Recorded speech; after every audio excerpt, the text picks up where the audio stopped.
Não há razões que justifiquem a demora em assistir ao interessante Vozes. Talvez pela grande demanda de lançamentos, você acabe optando por maratonar séries e rever clássicos a experimentar uma nova obra de terror. Ou talvez envolva até um preconceito com a plataforma de streaming, uma vez que algumas de suas produções novas já despontarem com uma bagagem de repulsa. Mas Vozes parecia sussurrar uma conferida. Desculpem o trocadilho. Principalmente pelas boas avaliações, alcançando seu estopim em uma imagem divulgada pelo amigo Renato Rosati no grupo do Boca do Inferno. Resolvi lhe dar, então, a devida atenção e ouvidos. Desculpa novamente. Trata-se de mais uma obra que aborda a psicofonia, ou o fenômeno EVP, de captação de sons do além. Muitas produções que envolvem assombrações em residências e pedem a visita de especialistas, acabam apresentando um personagem que faz essa captação com um microfone apropriado para registro. Porém, são poucas as que abordam exclusivamente o som dos mortos, como é o caso do terror Vozes do Além, estrelado por Michael Keaton, e este filme que tem a direção de Ángel Gomes Hernández, em sua estreia em longas. E mesmo não sendo um argumento tão original, resulta em uma produção bem eficiente, com boas sequências de sustos e calafrios. No enredo, um casal de reformadores de moradias acaba de comprar uma nova residência. Diferente da maioria de filmes similares, o longa não começa mostrando Daniel, Rodolfo Sancho, de A Herança de Valdemar, 2010, e Sara, Belém Fabra, de O Cadáver de Ana Fritz, 2015, chegando ao novo endereço, mas já preocupados com o modo como o filho Eric, Lucas Blas, anda agindo. Na cena inicial, o garoto está relatando à psicóloga, Beatriz Arjona, sobre as vozes que ficam pedindo para que ele faça desenhos. Oriundas das paredes da cama e principalmente do walkie-talkie, o garoto é atormentando por esses contatos frequentes, o que impossibilita seu sono e lhe causa uma desorientação, uma vez que elas soam como a voz de seu pai. Após uma tragédia, abalar a família e finalmente convencido que existe algo de estranho no casarão, Daniel entra em contato com um especialista em psicofonia, autor de diversas obras sobre o fenômeno.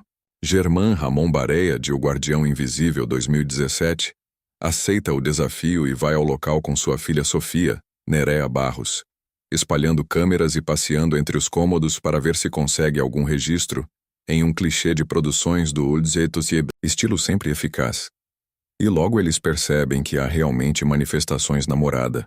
O filme não permite que o internauta respire em momentos de alívio, onde nada acontece, captadas por câmeras de calor e nos áudios.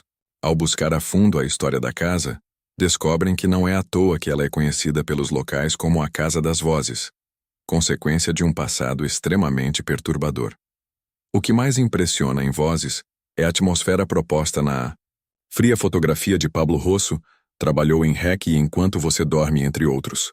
A câmera visita os cômodos, sem se esquivar dos vultos e aparições constantes.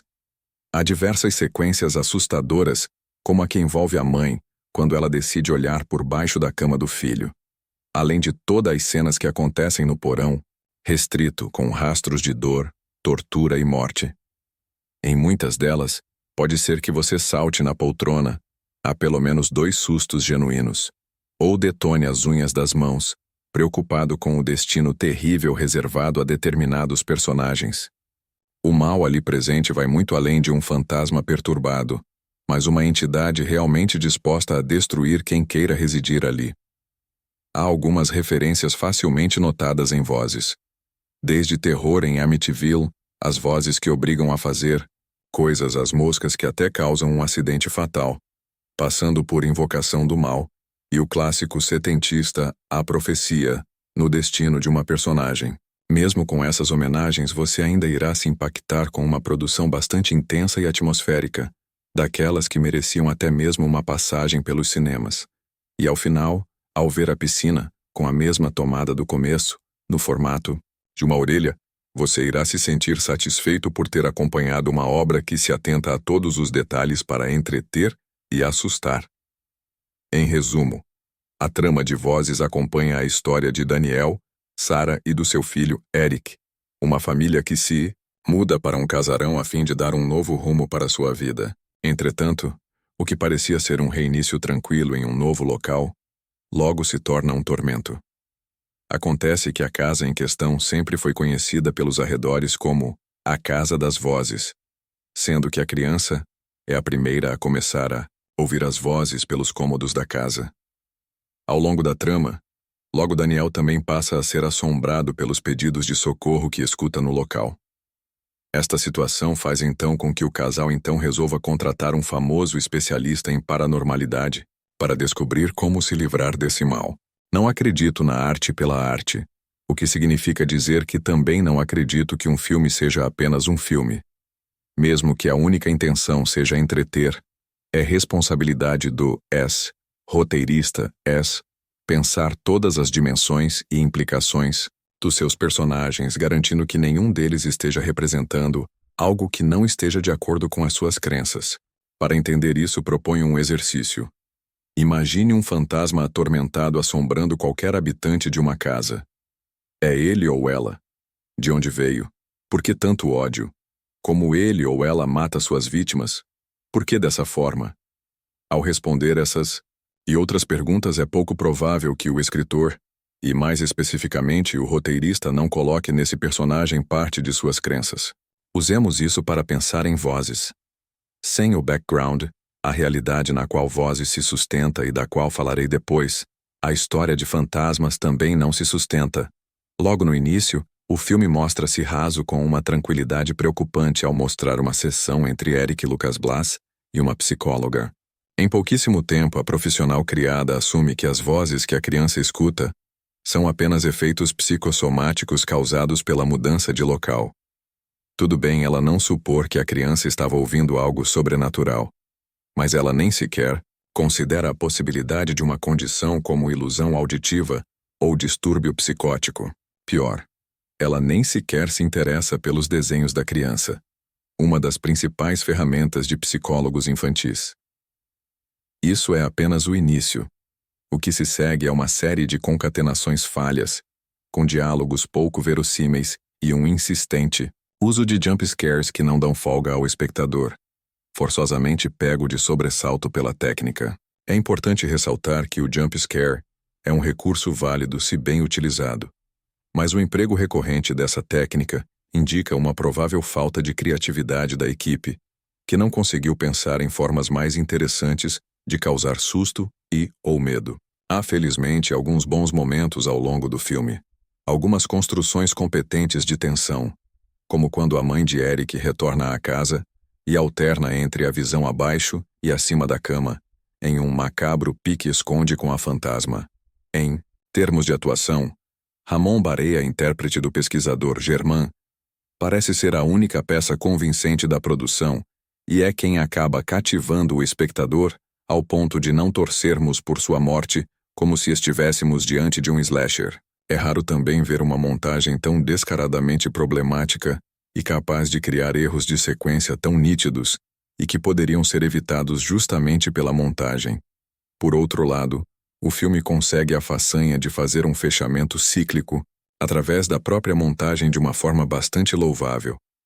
Vozes é aberto com uma imagem aérea, em que vemos a bola vermelha na piscina, e é encerrado com uma nova imagem aérea, dessa vez mostrando o pai de Eric na piscina, formando o ponto vermelho no local da bola conforme a câmera se afasta.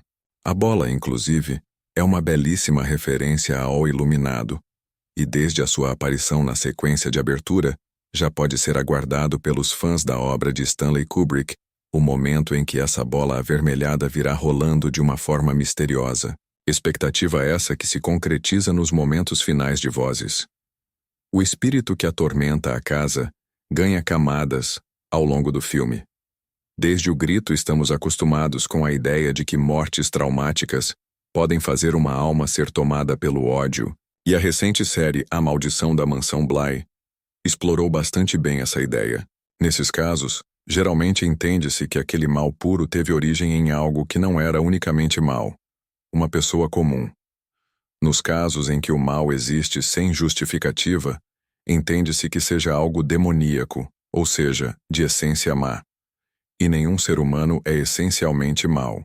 Vozes, ao criar sua vilã a partir de um exercício muito mais rebuscado que aquele que convidei a fazer, conseguiu criar uma vilã unidimensional, uma bruxa, que é entendida como maligna, tendo sido terrivelmente torturada pela Inquisição justamente por isso. Uma bruxa, conclui rapidamente Germain, só morre através do fogo, e é essa a saída que o roteiro encontra para que os personagens se livrem da tal entidade. Não há um aprofundamento da personagem, não há nem sequer uma justificativa, através de alguma forma de possessão demoníaca. Vozes, ao criar sua vilã a partir de um exercício muito mais rebuscado que aquele que convidei a fazer, conseguiu criar uma vilã unidimensional, uma bruxa, que é entendida como maligna, tendo sido terrivelmente torturada pela Inquisição justamente por isso. Uma bruxa, conclui rapidamente Germain, só morre através do fogo, e é essa a saída que o roteiro encontra para que os personagens se livrem da tal entidade. Não há um aprofundamento da personagem, não há nem sequer uma justificativa, através de alguma forma de possessão demoníaca. Comente, curta o vídeo e inscreva-se no canal. Muito obrigado.